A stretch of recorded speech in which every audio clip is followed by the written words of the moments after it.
सभी CG board के class 12 के स्टूडेंट्स लोगों को मेरा सादर नमस्ते। हम लोग आज फिजिक्स का पाठ्यक्रम जो है उसके अंतर्गत पहला जो यूनिट है आपका इकाई 1 है वैद्युत आवेश और क्षेत्र। इसके संबंध में कुछ पहले समझने का प्रयास करेंगे, फिर इससे संबंधित जो व्यंजक है या आवश्यक गणितीय निगमन है उसका वीडियो में निकट भविष्य में जैसे जैसे समय आते जाएगा हम उसको आपको तैयार करके भेजेंगे। आज हम पहले व्यंजकों को और गणितीय निगमों को बताने के पूर्व उससे संबंधित कुछ परिभाषाएं हैं, उसके कुछ आधार है जिसके ऊपर में आपके व्यंजक तैयार होते हैं, गणितीय निगमन तैयार होते हैं। उसको बताने के पूर्व मैं ये सोच रहा हूँ कि उसके कुछ बेसिक जो फंडा है वो आप लोगों को क्लियर हो जाए। तो विद्युत आवेश और विद्युत क्षेत्र, इसको पढ़ने के पहले तो हमको सबसे पहले ये समझना जरूरी है कि विद्युत आवेश हम किसको कहेंगे। विद्युत आवेश एक भौतिक राशि है। विद्युत आवेश जो होता है वह एक भौतिक राशि है जिसे अर्जित कर लेने पर कोई पदार्थ, ठीक है, मैं जो बोल रहा हूं वो उसमें लिखा हुआ है, जिसे अर्जित करने पर कोई पदार्थ विद्युन्मय हो जाता है। ठीक है, समझ में आ रही है ना बात। जो मैं परिभाषा बता रहा हूं विद्युत आवेश की, जिसको हम इलेक्ट्रिक चार्ज भी कहते हैं, तो विद्युत आवेश एक ऐसी भौतिक राशि है जिसे अर्जित करने पर मतलब कि लेने पर कोई भी पदार्थ, मतलब विद्युत आवेश को लेने पर कोई भी पदार्थ विद्युन्मय हो जाता है और विद्युतीय गुणों को, मतलब कि इलेक्ट्रिकल जो गुण है उसको प्रदर्शित करता है। उसे हम विद्युत आवेश या वैद्युत आवेश या इलेक्ट्रिक चार्ज कहते हैं। ठीक है, एक्चुअल में विद्युत आवेश जो है वह एक अदिश राशि है। अदिश राशि और सदिश राशि के बारे में आप लोगों का फंडा पहले से ही क्लियर है। अदिश राशि उसके नाम से पता चलता है, अदिश, अ मतलब नहीं, दिश मतलब दिशा, मतलब ऐसी राशि जिसमें दिशा नहीं होती। अदिश राशि मतलब यह दिशा को रिप्रेजेंट नहीं करती। ठीक है ना। इसका जो एसआई मात्रक है, एसआई मात्रक का मतलब होता है सिस्टम इंटरनेशनल, मतलब कि मात्रक की अंतर्राष्ट्रीय जो पद्धति है इसको हम एसआई पद्धति कहते हैं।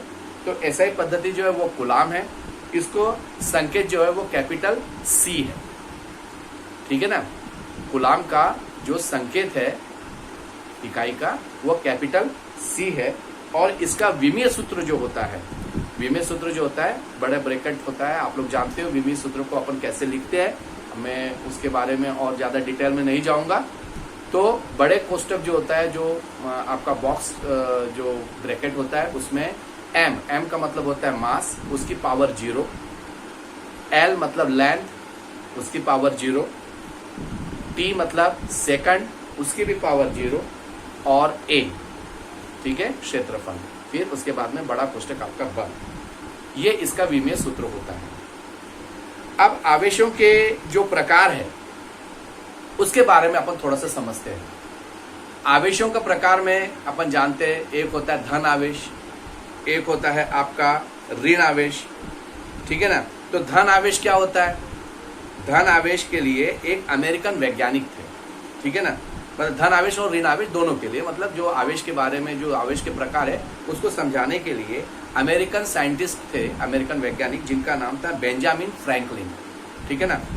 इन्होंने कांचाभ आवेश को धनावेश, ठीक है, कांचाभ आवेश को धनावेश मतलब पॉजिटिव चार्ज, और रेजिनी आवेश को ऋणावेश यानी कि नेगेटिव चार्ज ऐसा कहा। आवेश के नामकरण की यह परिपाटी आज भी प्रचलित है, मतलब positive charge and negative charge. अब एक्चुअल में धनावेश क्या होता है?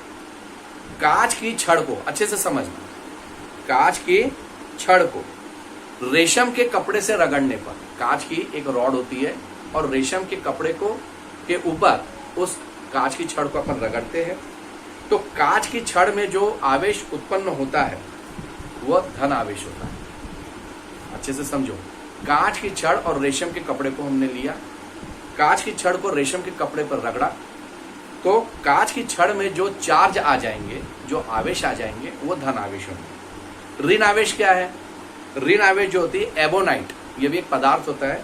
एबोनाइट की छड़ लेंगे, उसको ऊनी कपड़े या बिल्ली की खाल, समझ लो अच्छे से, ऊनी कपड़े या बिल्ली, कैट है ना, उसकी खाल से यदि अपन रगड़ते हैं तो एबोनाइट की छड़ में जो आवेश उत्पन्न होते हैं वो नेगेटिव चार्ज या ऋण आवेश होता है। ठीक है ना। इसके लिए आपके जो किताब है, सिलेबस है, उसमें प्रयोग भी दिए गए हैं, है ना।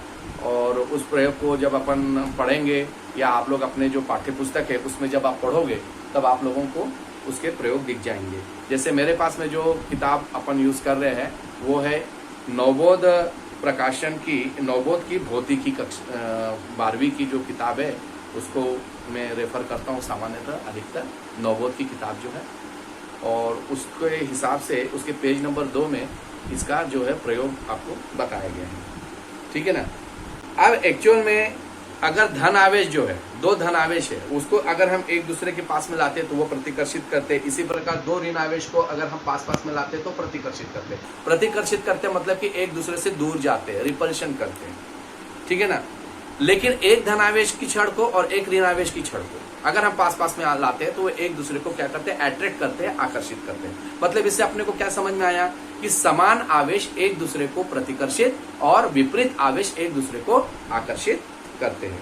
अब अपन तो ये पढ़ लिए, लेकिन अपन ने ये पढ़ा क्या कि अपन ये भी समझते हैं कि कांच की छड़ को रेशम के कपड़े से जब अपन रगड़ते हैं तो कांच की छड़ में तो धनावेश उत्पन्न हो जाता है, लेकिन रेशम के कपड़े में ऋणावेश उत्पन्न होगा। अच्छे से समझो।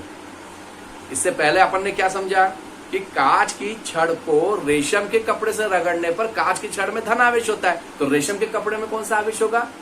ऋणावेश होगा। उसी प्रकार एबोनाइट की छड़ को ऊनी कपड़े या फिर बिल्ली की खाल से रगड़ते हैं तो एबोनाइट की छड़ में ऋणावेश उत्पन्न होता है, लेकिन ऊनी कपड़े या बिल्ली की खाल में धनावेश उत्पन्न हो जाएगा। जस्ट अपोजिट जो है चार्ज उत्पन्न हो जाते हैं। ठीक है। अब अपन कुछ समझते हैं, उदाहरण है ना, आपके नवबोध की बुक में दिया हुआ है। मैं आप सब लोगों से रिक्वेस्ट करता हूं कि आप सब लोग नवबोध की जो किताब है उसको आप यूज करिए सीजी पाठ्यक्रम के लिए। बहुत सरल ढंग से आपको समझाया गया है इसमें और बहुत आप लाभान्वित होंगे। मैं जनरली अपने जितने भी बच्चों को पढ़ाता हूँ, ये करता हूँ, तो मैं नवबोध की किताब को यूज करता हूँ और प्रबोध को भी करता हूँ। प्रबोध भी बहुत अच्छी किताब है, आप उसमें से भी पढ़ सकते हो, है ना। बहुत सरल भाषा में दिया गया इन दोनों किताबों। कांच की छड़ जो है ये धनावेश है, ऊनी कपड़ा जो है ये भी धनावेश है, आपका ऊनी कोट ये धनावेश है। ठीक है। ऊनी गालीचा जो है ये धनावेश है। ऋणावेश कौन कौन सी होती है, किसमें किसमें होता है? रेशम के कपड़े में एम्बर, एबोनाइट, रबर की छड़ है, प्लास्टिक की शीट है, रबर की जूते है, ये ऋणावेश को उत्पन्न करते हैं। ठीक है ना। अब हम बहुत शॉर्ट में चलेंगे। अब आगे में अपन पढ़ते हैं आवेश उत्पत्ति। अपन ने आवेश पढ़ लिया, उसके प्रकार पढ़ लिए, इसकी उत्पत्ति मतलब कि आवेश की उत्पत्ति का इलेक्ट्रॉनिक प्रिंसिपल क्या है, इलेक्ट्रॉनिक सिद्धांत क्या है। तो यह है electronic theory of origin of charge. ठीक है ना। हम जानते हैं कि प्रत्येक पदार्थ अणुओं से मिलकर बना होता है और प्रत्येक अणु कई परमाणुओं से मिलकर बना होता है। ठीक है ना। तो सीधी सीधी सी बात है कि नाभिक में दो कण होते हैं, एक तो प्रोटॉन और दूसरा होता है न्यूट्रॉन। प्रोटॉन धन आवेश होता है और न्यूट्रॉन में कोई भी आवेश नहीं होता, लेकिन इसके चारों ओर एक कण घूमते रहता है जिसको हम इलेक्ट्रॉन बोलते हैं। समझ में आ रही बात? उसको इलेक्ट्रॉन बोलते हैं, वो ऋणावेशित होता है। ठीक है ना। और प्रत्येक इलेक्ट्रॉन का जो ऋणावेश है वो परिमाण में प्रत्येक प्रोटॉन के धनावेश के बराबर होता है। ठीक है। अर्थात किसी भी परमाणु में प्रोटॉनों की संख्या इलेक्ट्रॉनों की संख्या के बराबर होती है। इसका मतलब क्या हुआ कि प्रत्येक परमाणु में धनावेश की कुल मात्रा ऋणावेश की कुल मात्रा के बराबर होती है। अतः परमाणु दो विपरीत प्रकार के आवेशित कणों के विद्यमान होने के बावजूद विद्युत रूपेण उदासीन होता है। आगे बात समझ में। और दूसरी बात यह है कि जब इलेक्ट्रॉन नाभिक के निकट कक्षाओं में परिभ्रमण करते हैं तो इसको हम बद्ध इलेक्ट्रॉन कहते हैं। जब इलेक्ट्रॉन अपने नाभिक के चारों ओर चक्कर लगाते हैं तब उसको हम बद्ध इलेक्ट्रॉन कहते हैं। ये नाभिक से दृढ़ता पूर्वक जो है वो बंधे रहते हैं, क्योंकि नाभिक और इन इलेक्ट्रॉनों के मध्य लगने वाला जो आकर्षण बल है वो बहुत ही प्रबल होता है। कहीं वो घूम रहा है नहीं तो वो बिखर जाएगा, छितर जाएगा, लेकिन ऐसा तो नहीं होता। इलेक्ट्रॉन जो है बराबर बराबर परमाणु के नाभिक के चारों ओर चक्कर लगाते रहता है। तो क्यों चक्कर लगाता है? क्योंकि नाभिक के अंदर में जो प्रोटॉन होते हैं उसके कारण वो अट्रैक्ट रहता है, तभी तो घूमते रहता है ना भाई, नहीं तो कैसे हो तो चले जाएगा, है ना, उसके रेडियस से बाहर निकल जाएगा वो। समझ में आ रही बात? तो जो जो इलेक्ट्रॉन की नाभिक से दूरी बढ़ती जाएगी, जैसे कि आपका नाभिक है और इलेक्ट्रॉन इतनी दूर में, ठीक है ना, समझ में आ रही बात? इसकी जैसे जैसे अपनी त्रिज्या बढ़ती जाएगी तो आकर्षण बल जो है इसका नाभिक के साथ में कम होते जाएगा, ठीक है ना।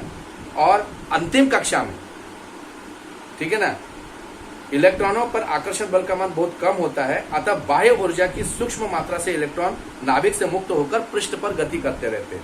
इन इलेक्ट्रॉनों को हम मुक्त इलेक्ट्रॉन कहते हैं। यही मुक्त इलेक्ट्रॉन वस्तुओं में आवेशित या विद्युन्मय होने के लिए जिम्मेदार होता है। लास्ट वाला जो इलेक्ट्रॉन होता है, ठीक है ना, ये जिम्मेदार होता है।